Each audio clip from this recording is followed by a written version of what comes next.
Hi, my name is Matt Bernius, and I'm a principal qualitative researcher at Code for America. In my spare time, I often mentor folks who are interested in transitioning into UX design and qualitative research, and one of the most common questions that comes up is, how do I put together a case study or research portfolio? This is a presentation I've given a number of times to different groups, and I wanted to record it so that it could be available to a wider audience. What I'll be covering today is going into what the goal of a case study and portfolio is, and then taking you through my thinking about it and approach to it as a type of career storytelling. I'm also going to walk you through the basics of a design and tech hiring process, and then my approach to creating a case study and portfolio with examples from myself and another person who was gracious enough to let me share their work. Before I go too far into details, let me tell you a little bit more about me. I work for Code for America, which is a national nonprofit that's working to improve the delivery of government services.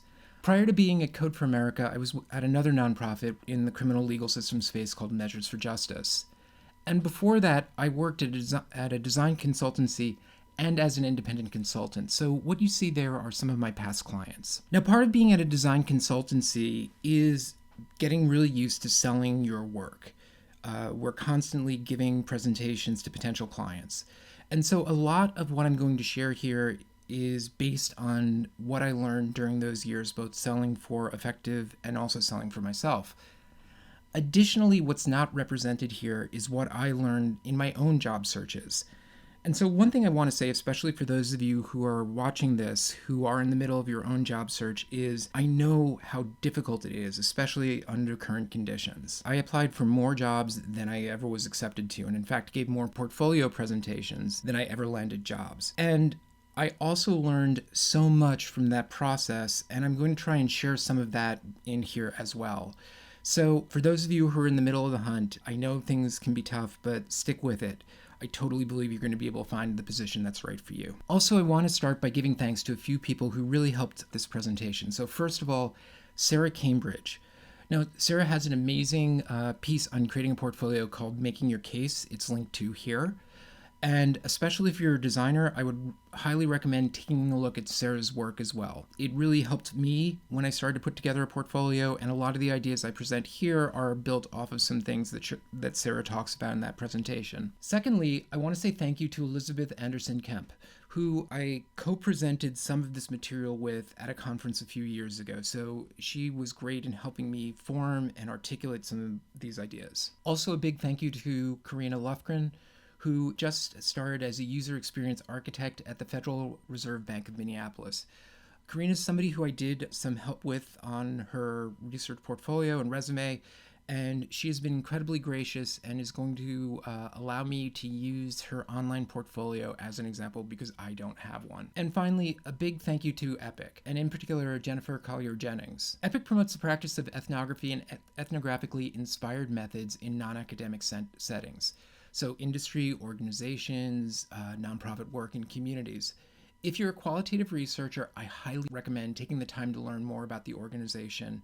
They have an amazing conference every year, and they have a lot of great programs throughout the year for members. Also, I wanted to provide you with a link to get the deck. So if you want to follow along on your own or go back to any of the links that are on the slides, here's where you get it. I'll repeat it at the end, and I'll make sure that it's available also in the notes accompanying this video. So let's get on with the show and talk for a moment about what we're talking about when we talk about case studies and research portfolios. From my perspective, there are two examples of a broader process of telling your story throughout the job search and application process. So I put them in the same categories, everything from resumes and cover letters to even whiteboarding exercises. These are all different ways and tools for you to tell the story of yourself and your career. And so my entire approach to this, and what I'm going to take you through today, is all based on this idea of strategic storytelling and how you use these as tools to highlight different aspects of your experiences and show why you're a match for a position. So that requires us to get into the topic of storytelling. And I'm breaking this out for the purposes of this presentation into two pieces, the story part and the telling part. Pretty much every story can be boiled down to three key components. A protagonist who has goals that they want to achieve, and along the way to achieving those goals, they encounter challenges. Now, when we're telling our stories, The first thing to appreciate is the protagonist is you. You're going to have to center yourself in all of these stories. In fact, one of the mistakes that folks often make is rather than making the story about themselves, they make it about the work that they were doing. That's actually a mistake, and in fact, it's something that has cost me at least 2 jobs in the past. I also want to acknowledge that for a lot of us, myself included, there's a discomfort to making yourself the protagonist, and unfortunately that really comes down to this notion of imposter syndrome. I think it's critical for us to talk about this because so many of us struggle with it. As I said, it's something I deal with. I still deal with this on a daily basis. But it's really, really important to understand that the feeling of imposter syndrome is not a problem with ourselves, but rather it's been created within us by biased systems. By systems that intentionally want to create differentiation, separation, all those types of pieces. Now, admittedly, the type of imposter syndrome that I experience as a middle-aged white guy is different than the type of imposter syndrome that a person of color or a woman of color would experience, or anyone from an underrepresented group. The ultimate piece here is it is not you, it is the systems that we are operating under. That doesn't necessarily make it any easier, but it's the first step to really thinking about how can we rethink and reposition our ability to tell these stories. There's an article from the Harvard Business Review that I'm linking to here that I highly recommend everyone read because it really just emphasizes this point. One way to think about imposter syndrome is to think about how it manifests itself in this idea that others know so much more than we do. They have more experience, all of these pieces. The reality is that what each of us know is a mixture of what all the people around us know. And also, what I love about this graphic is in the center of the space, there are things that you know that no one else knows, or maybe no one else within an organization knows. And that can even come down to the way that you put that information together. I find this really helpful to ground myself in when I start to think about telling my own story. Now, there's a second piece that can also be really intimidating, which is often that we look at others, our peers, folks that we admire, their career paths, and often think, wow, they just seem to go from job to job to job without problem, where mine is just so messy. What I love about this graphic is we have in that foreground, a beautiful piece of knitting, and behind it is this messy ball of yarn. All of our career journeys are messy.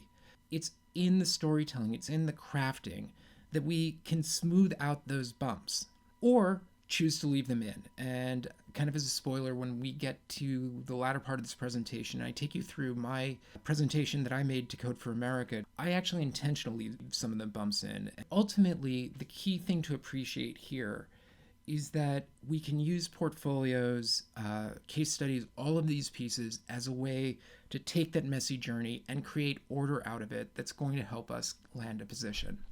One other thing that is really important to understand is also that we often imagine that we need additional things for applying for a given position, or there are certain expectations that there may not be.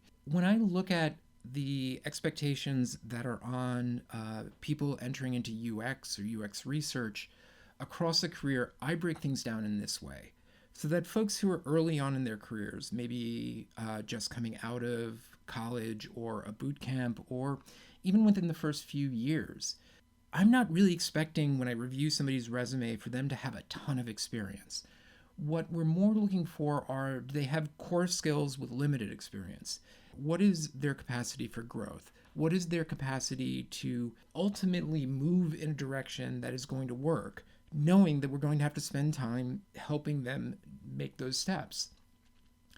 Once you start to move towards your mid and definitely towards your senior, skills almost become less important. Or we accept that if you've been in UX research for 7, 10 more years, it's not a question as to whether or not you have the research skills. And what we're more interested in understanding is how do you use those skills across contexts? For a mid-career person, what's your ability to mentor? What's your ability to manage? What's your ability to work in multidisciplinary teams? For senior, it's constantly like, what is your ability to lead an organization, whether that's directly through a managerial role or as an individual contributor who's really expanding the knowledge of that organization. Grounding yourself in what's the expectations of you within a given job is another great way to start to control imposter syndrome and remind yourself that No matter your experience level, you have stories that you can tell about your work. Pretty much everything that we'll be talking about from this point on is how do you tell those stories effectively and in a way that's going to land you a position.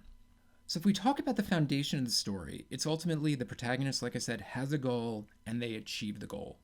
To some degree as simple as that, but also admittedly that makes for a really boring story, which is where the challenge comes in. We start off with the goal that a protagonist hopes to accomplish, and they encounter a challenge. There are complications, and ultimately, if everything goes well, there's some form of resolution to that challenge. The individual will achieve a goal. The reason for the asterisk on this slide is that the goal that you sometimes end up with is not the goal you started out with. And there's an entire genre of case study that you have to be really confident to present, but can often be super interesting, which is a project that went in a completely different direction because of a challenge, and you ended up creating something much different than what you intended. That is actually a really valuable story to be able to tell, especially in your mid or later career. It's a little bit harder to tell at the beginning of your career. For the time being, what we see here is we start to get a couple story building blocks. We have the goal as a building block. What was the problem you were trying to solve? And that ties to our outcome. What was created? For researchers, what was discovered? And in between, what were the challenges? We can build a story out of this, but it's going to be a pretty bland story, which means what we really need to do is expand our amount of Legos. I personally like using Legos as a metaphor here. I grew up with Legos. Like a lot of folks, my family had a box full of Legos, lots of parts. And so my brothers and I pretty much had everything we needed to create everything we wanted and still have lots of parts left over. And that's a really critical thing that you're going to hear me repeat over and over again about this. Part of the thing that you are going to want to do, especially as you're beginning the storytelling process, as you're beginning to assemble blocks, is get more blocks, more story elements than you're necessarily going to use on a single story, because any given project can be used to tell multiple stories and most likely will be throughout the interview process.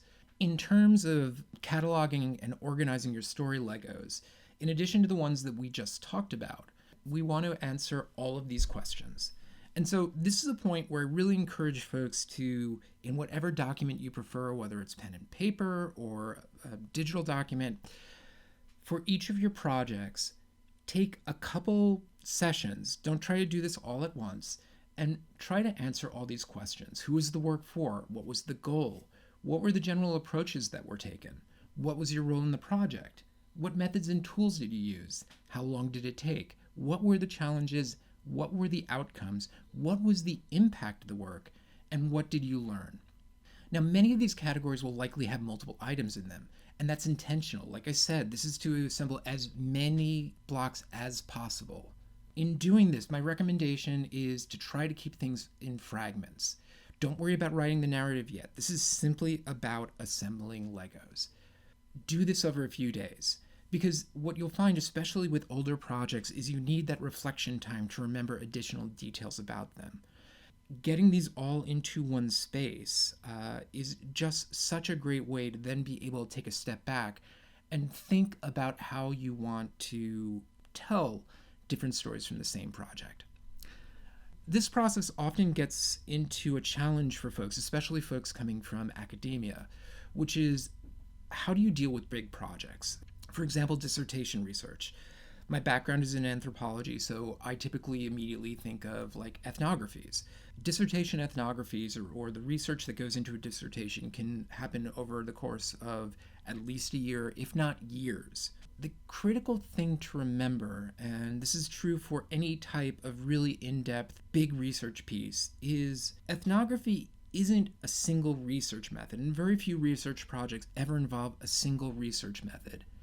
Instead, ethnography is really made up of a number of methods, which can include things like archival work, participant observation, doing different types of interviews, project and budget management, synthesis and reporting. One of the things that I immediately encourage folks to do is start to move away from seeing the dissertation or big project just as one big project and start to think about all the sub-work that went into it. And what you'll often find is when you begin to do this, you discover that actually there are a bunch of smaller projects that make up that ethnography.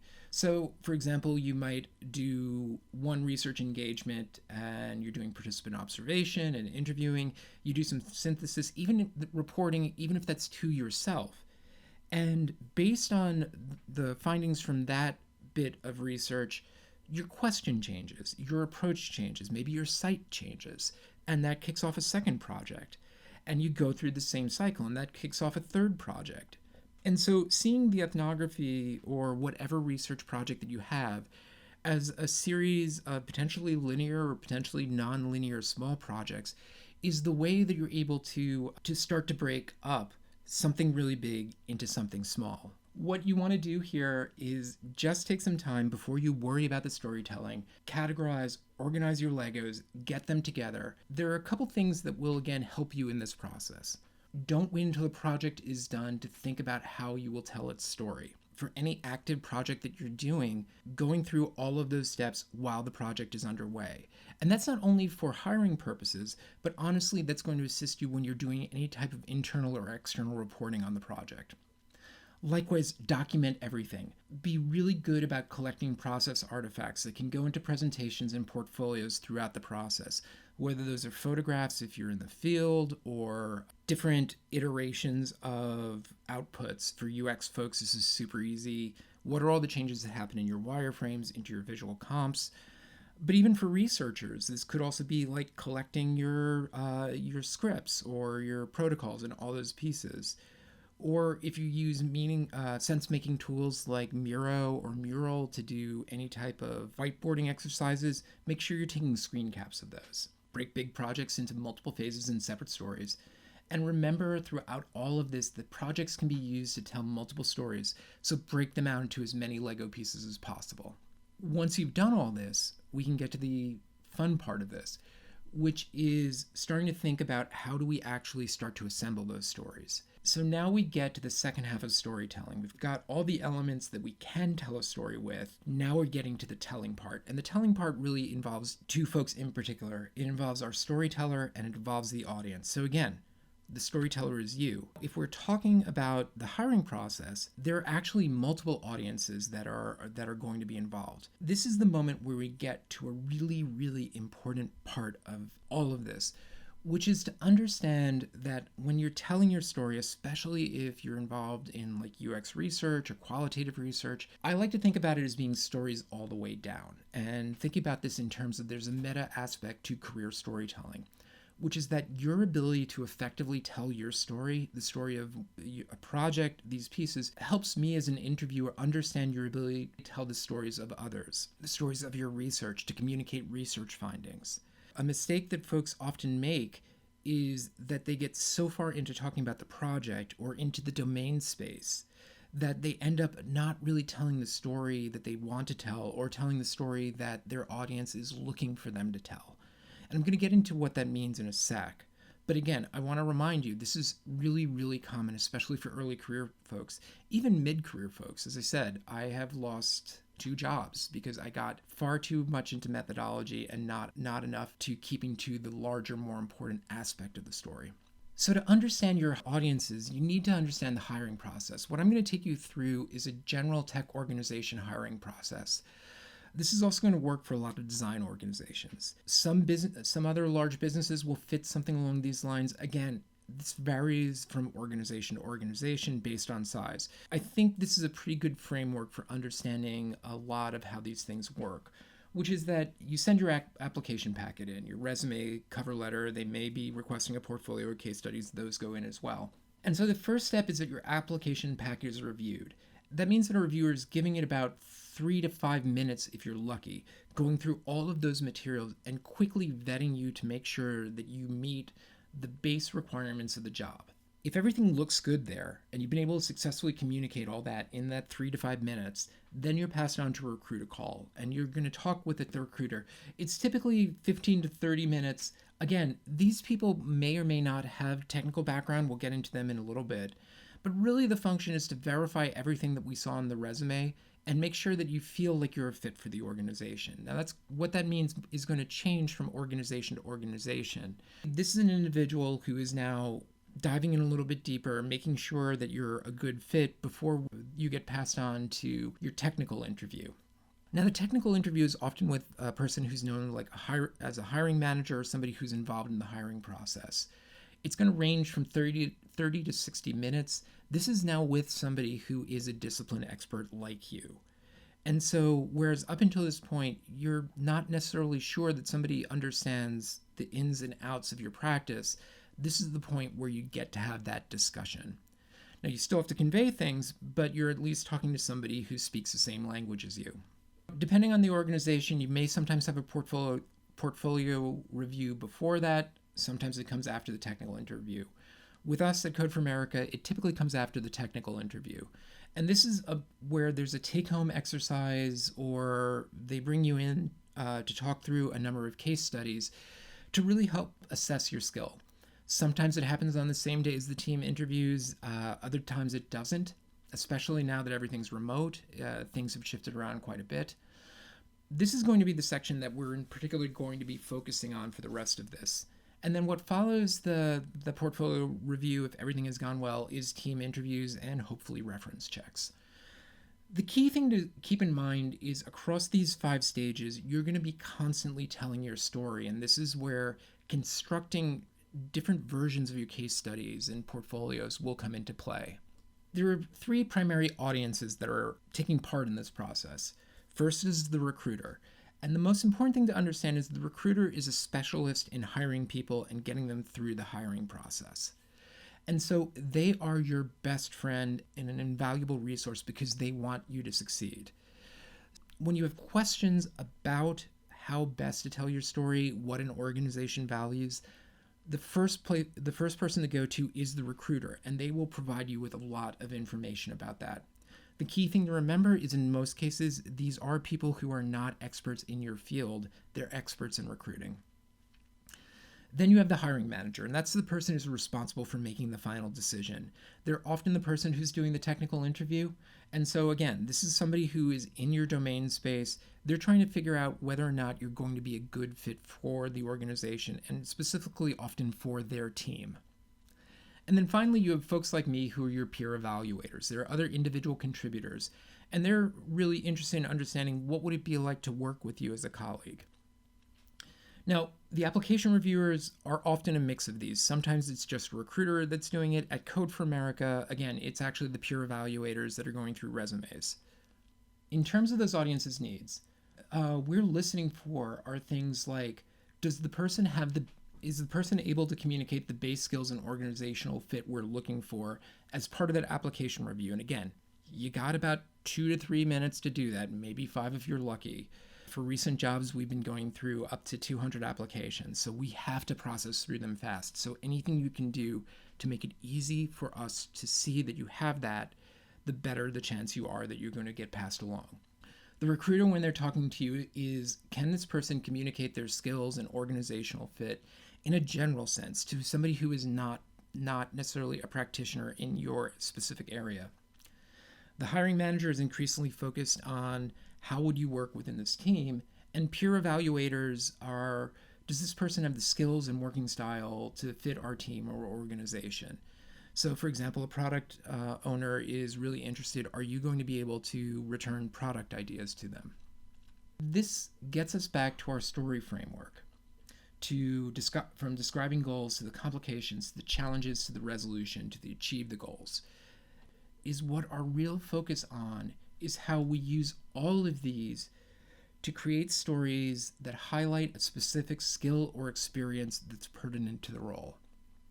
As you start to think about assembling those story blocks, every time you do it, you want to do it strategically. You might want to highlight a specific type of research method that worked really well, or a challenge in recruiting that showed that you were able to pull a bunch of diverse voices in a very quick manner. Each of these stories should highlight a different aspect of those things.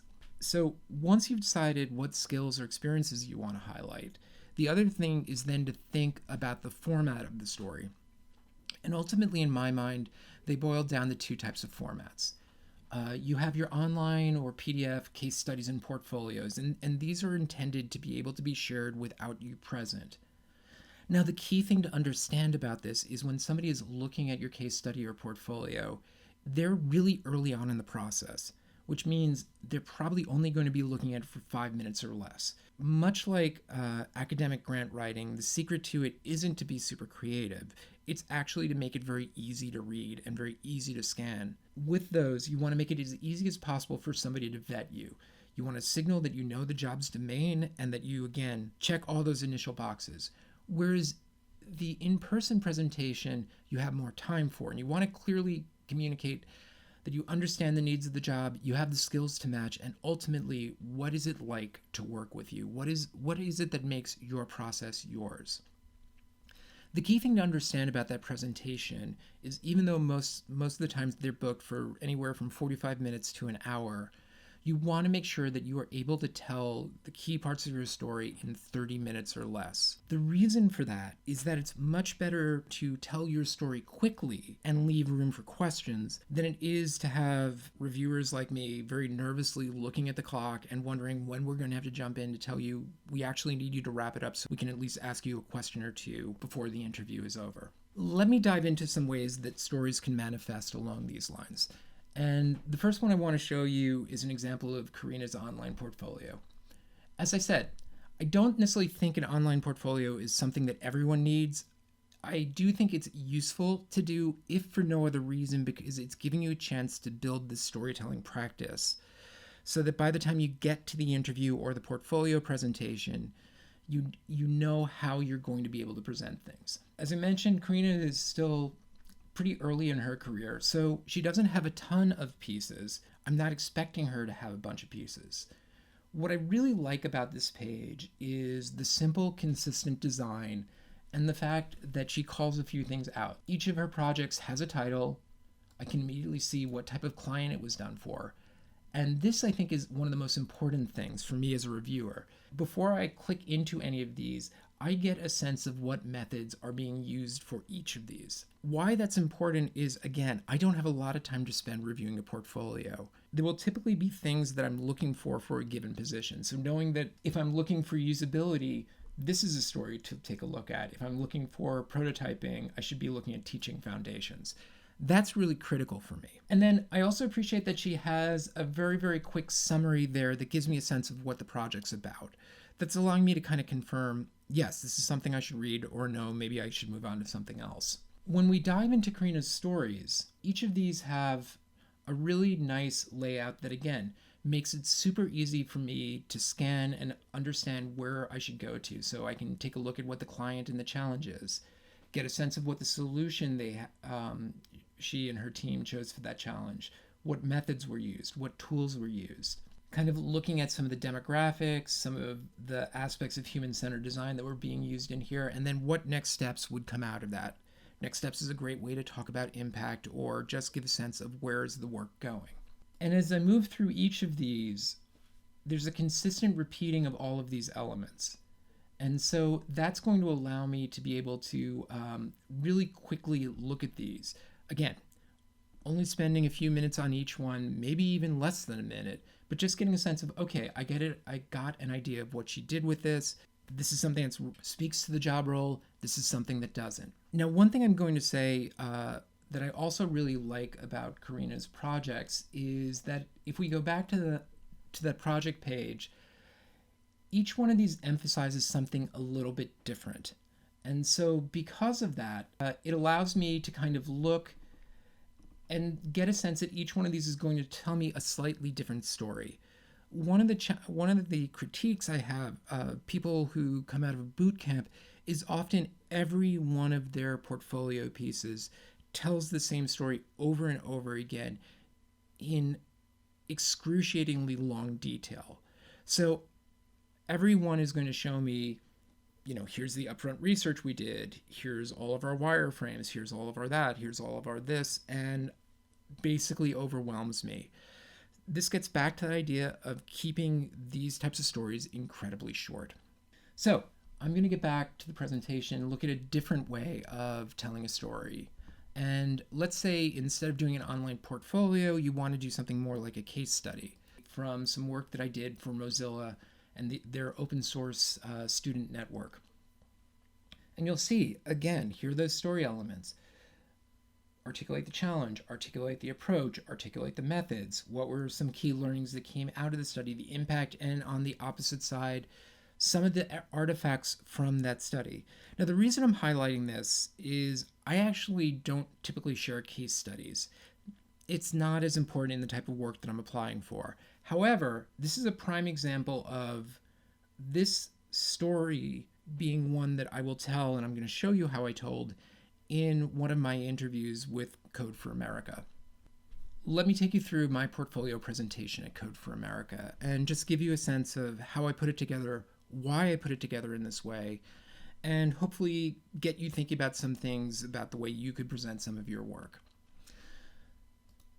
So Code for America is a mission-driven organization, and it's very focused on understanding that folks interacting with government systems are often being traumatized by the very government systems we're trying to improve and reform. So I knew that as part of this research, I wanted to present my professional journey.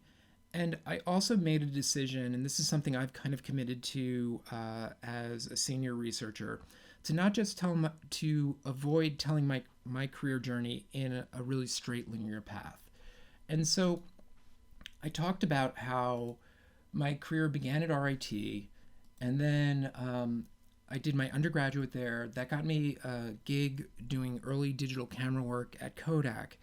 That in turn got me really interested in how people were changing technology, and technology was changing the way people were taking photographs, and a reflexive feedback loop that ultimately led me to the University of Chicago and a one-year social sciences program there where I was focused on a lot of those questions.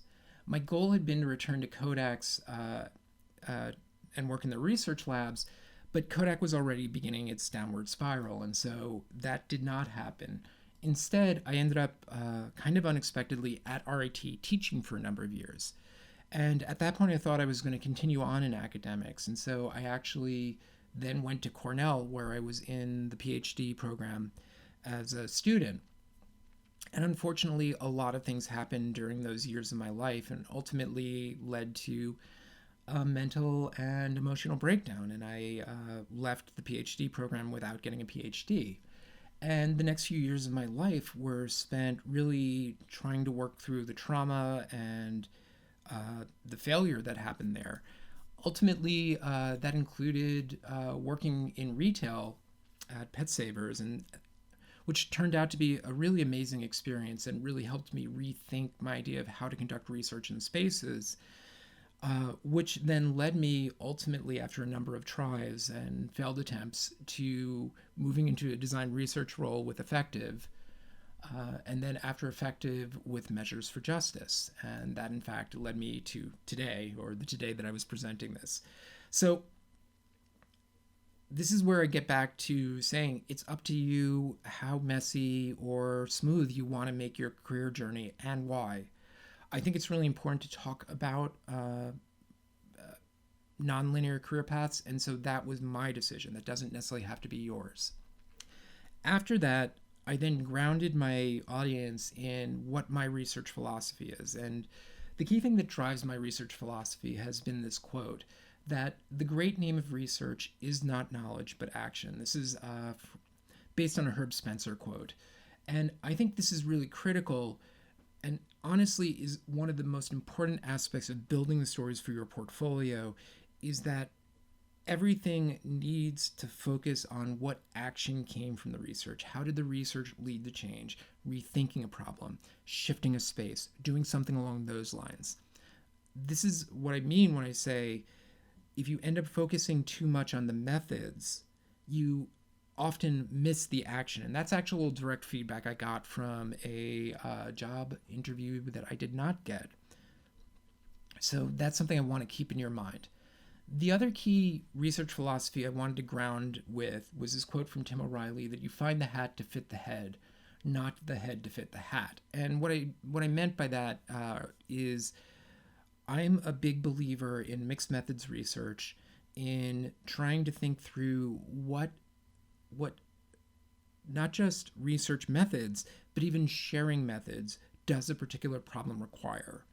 And so I use these two quotes to then frame my case studies. and really tell the stories of my case studies with an eye to each of these. So Code for America asked me to prepare 2 case studies. And the first one is going to be me taking that very, very short case study that you saw and blowing it out into a longer presentation. Now, spoiler alert, you're going to see me still using those same Legos throughout. But I'm also going to show you where, when you're in person, the storytelling aspects come in different ways. So again, challenge remains largely the same. I might unpack it a little bit more, but presenting that kind of exactly as is. And then that would allow me to talk through the different methods that I use. So everything from a kickoff survey that I explained was also used as a recruiting tool, as well as a way to reach diverse audiences by going through a bunch of different networks, all the way through the different types of qualitative research I did. And then it's kind of grounding and getting a chance to talk about all of the awesome folks I talked to. And again, this is where photos come in to start to back that up. Now, so far, I've largely been at a pretty high level. I think it's really compelling when you're telling a case study in a job talk to then be able to dive down into a micro level for a bit. And so I use 2 examples in 2 different ways. The first example is this image, which came from a Women in Computing hackathon that was held at Rochester Institute of Technology.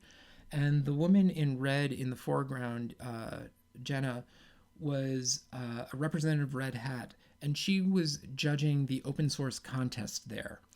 And the story of this photo was that there were 13 teams that entered for consideration in the open source contest, and 11 of them got the talk that Jenna is giving here, which was actually that they were disqualified because they had not successfully met the licensing requirements that are part of making something officially open source.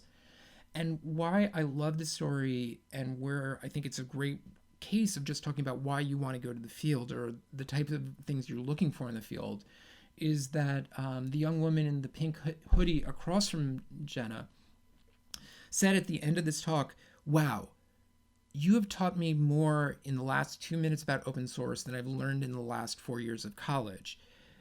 And I pulled this out and say the reason I selected this is because it really helps Netscape understand how informal the education around open source is in college.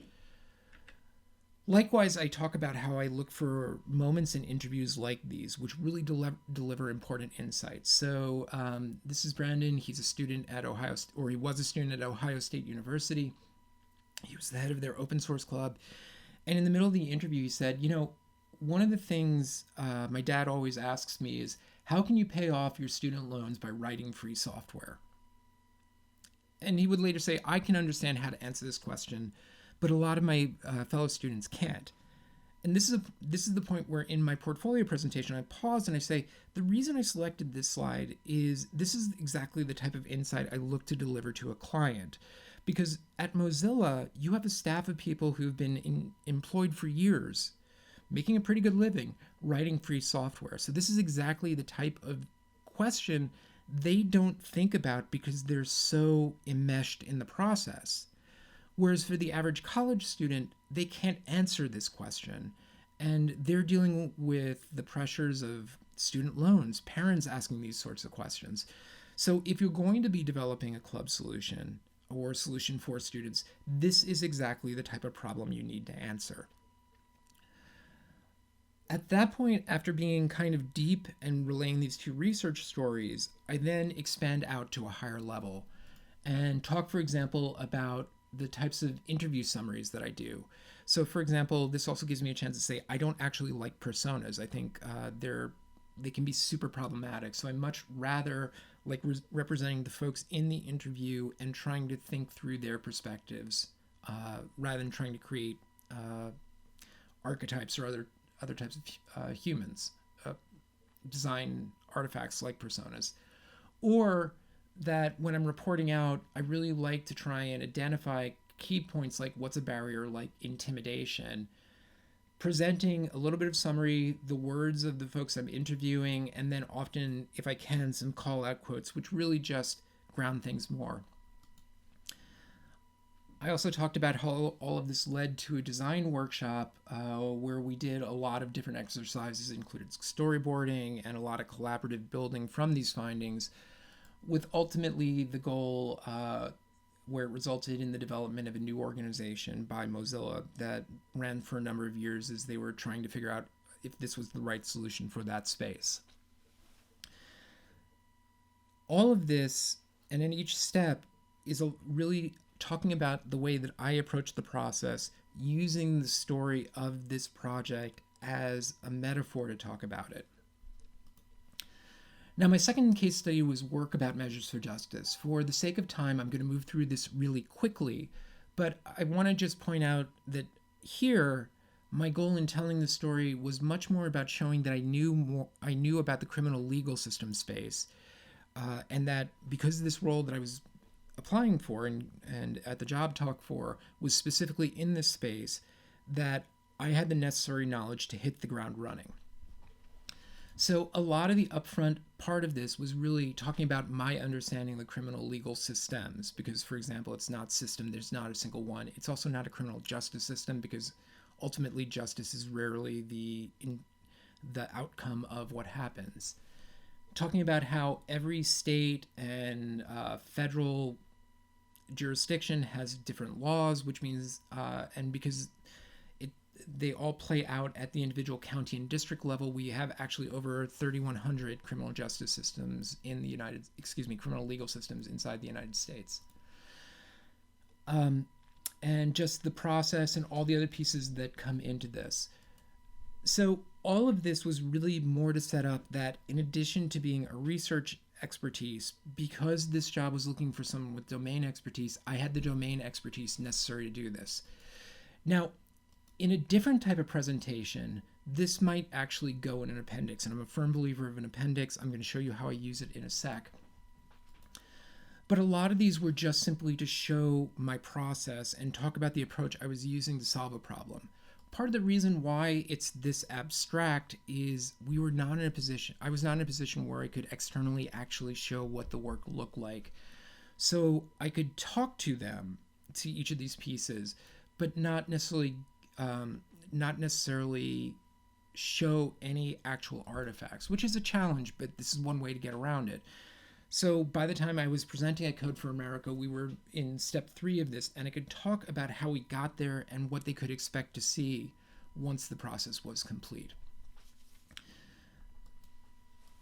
So I mentioned appendices. I always prepare multiple case studies that are kept in an appendix in case a question comes up that isn't addressed in the case study that I'm choosing to present. So if this was a different type of presentation, I might have kept the measures for justice piece in the appendix. In this case, what I had in the appendix were all examples of my work from different past outputs. Like I said, even though I don't like personas, I wanted to make sure I could show that I understood what they were and I had an ability to do that. Journey maps, all of these pieces. And what this would allow me to do is if any questions came up that I felt spoke to the, let's say, usability, what's your experience with usability tests, I could jump here and talk through both of these projects with just in a very quick way, so more of the short storytelling with both of these as frameworks to share them. So we're about 45 minutes in, covered a lot of stuff. I'd like to wrap it up, but also want to encourage anyone who's got questions about this to feel free to reach out to me. Like I said before, for the first half in assembling the blocks, the things that you wanted to keep in mind were make sure you're doing that as you're in the middle of a project, document everything, break big projects into multiple phases and separate stories, and think about how your projects can be used to tell multiple stories. In terms of storytelling, and when you're actually crafting those different stories, simple and shorter is better than longer and complex.